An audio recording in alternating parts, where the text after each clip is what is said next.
అసలు మన ఒంగోలుకి పేరు ఎలా వచ్చిందో తెలుసా? ఇది ఖచ్చితంగా ఇది వినండి. ఒంగోలులో ఒంగో పెట్టి డోలు వాయించాడు అనమాట. అందుకే వంగ డోలు కాస్త ఒంగోలు అయింది.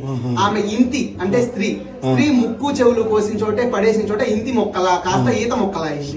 తర్వాత వాళ్ళ అన్నగారైన కరుడు దగ్గరికి వచ్చి ఇక్కడికి వచ్చి మొరపెట్టుకుంటుంది, అన్నయ్య నన్ను ఇట్లా చేశారు అని. అప్పుడు ఆ కరుడు దూషణులు ఇద్దరు కూడా శ్రీరాముడు ఇక్కడ దండకారణ్యంలో వనవాసం చేస్తున్నప్పుడు ఆయన మీదకి దండెత్తి వెళ్తే 3 గడియల్లో అంటే 72 నిమిషాల్లో దాదాపు 1000 మంది రాక్షసులందరినీ సంహరిస్తాడు. ఆ కరుడు అనే రాక్షసుని సంహరించిన చోట కరవధ కాస్త కరవధి అయింది అనమాట. అలా రామాయణ కాలం నుంచి దీనికి హిస్టారికల్ రెఫరెన్స్. చాలా మందికి తెలియదు. మీ వల్ల అసలు మన ప్రకాశం ప్రజలకు ఇప్పుడు ఈ హిస్టరీ తెలుసుకుంటారు. శూర్పణఖ పుట్టినూరు కూడా ప్రకాశం జిల్లా స్వామి, లేకపోతే నెల్లూరు ఇక్కడికి వస్తుంది కదా దండకారణ్యం వచ్చి శ్రీరాముడి మీద మోహంతో వస్తుంది. అప్పుడు శ్రీరాముడు నేను కాదమ్మా నేను మా భార్య ఇక్కడే ఉంది, నా తమ్ముడి దగ్గరికి వెళ్ళంటే ఇంకా వెళ్ళి బలవంతం చేయబోయేటప్పుడు ఇంకా ముక్కు చెవులు కోసేసి పంపిస్తాడు. ఆ పక్కనే ఈ కరవతి దగ్గర ఈ కరుడు మొత్తం దండకారణ్యాన్ని పరిపాలిస్తూ ఉంటాడు. వాళ్ళ అన్నయ్య దగ్గరికి వచ్చి మొరపెట్టుకుంటుంది, అన్నయ్య నన్ను ఇట్లా చేశారని. ఇంకా ఏ చెల్లి వచ్చి మొరపెట్టుకుంటే ఇంకా అన్నయ్య వస్తారు. అట్లా వచ్చేసి రాముడి మీదకి యుద్ధానికి వస్తే రామలక్ష్మణులు ఇద్దరే కూడా 3 గడియల్లో రాక్షసులందరినీ కూడా వధిస్తారు. ఆ కర వధ జరిగిన చోటే కరవధిగా మారుతుంది. ఈ గుళ్ళు కూడా బాగా పురాతనమైన రాజులు 1000 సంవత్సరాల కాకతీయుల కాలం దగ్గర నుంచి ఉంది.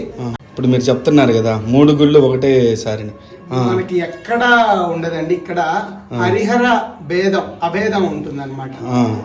శివుడు విష్ణువుకి శ్రీరామనవమి పూట 3 గుళ్ళు, వేణుగోపాల స్వామి, రామాలయం శ్రీరాముడు, రామలింగేశ్వర స్వామి, ముగ్గురి కళ్యాణం కూడా రామనవమి పూట రోజు జరుగుతుంది. ముగ్గురి రథాలు 9 రోజులు నవాహనిక బ్రహ్మోత్సవాలు జరుగుతాయి కరవదిలో.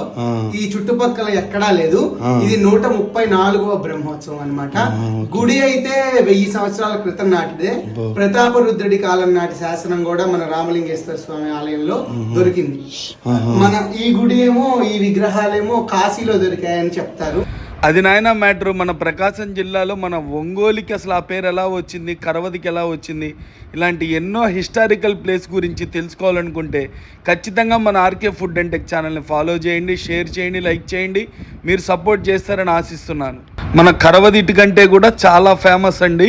నైట్ టైం ఇట్లా ఇటుకలు బట్టి ఆకాశంలోంచి చూస్తే నక్షత్రాలాగా వెలుగుతూ ఉంటాయి అన్నమాట. ఇటుకలకి మంచి ఫేమస్ అన్నమాట. ఇక్కడ మీకు మన ప్రకాశం జిల్లాలో ఏ హిస్టారికల్ ప్లేస్ అంటే ఇష్టమో కామెంట్ చేయండి. దేనికైతే ఎక్కువ కామెంట్లు వస్తాయో దాని గురించి వీడియో చేసి మీ ముందుకి తీసుకురావడానికి ప్రయత్నిస్తాను. ఇంతగా సపోర్ట్ చేసి ఈ వీడియోకి సహకరించిన కరవది ప్రజలకి, ముఖ్యంగా వీడియోలో చూపించిన మన ఫాలోవర్స్కి అందరికీ thank you. Love you all. Bye.